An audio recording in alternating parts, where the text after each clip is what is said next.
Magandang araw po, Ginang Dahaw. Ngayon ipapakita ko kung paano ang pagmamarkot ng halaman. Ano ang marketing o air layering?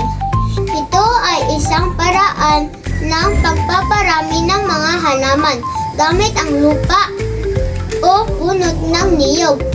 Ang mga gagamitan ay halaman, lupa, pantali, cutter, at plastic.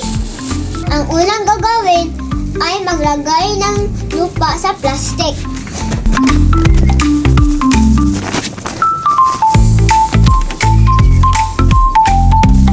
At itali ito.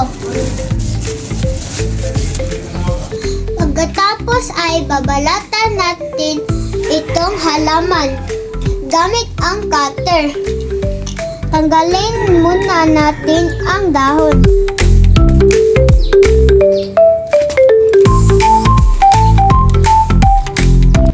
Babalatan natin dito hanggang dito.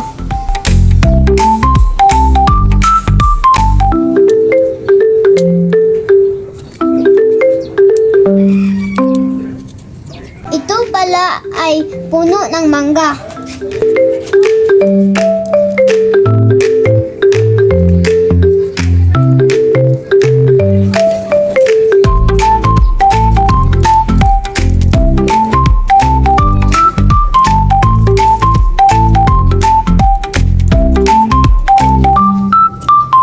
Pagkatapos balatan ay ilagay na natin ang lupa.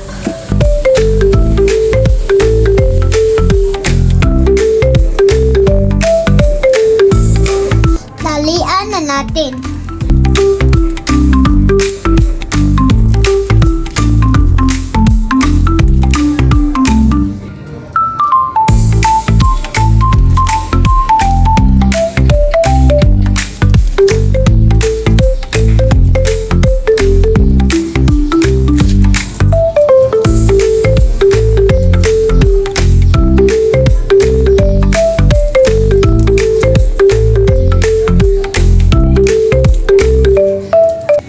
At tapos na po ako sa aking pagmamarkot.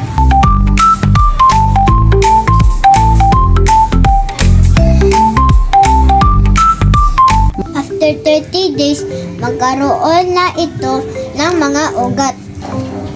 Maraming salamat po.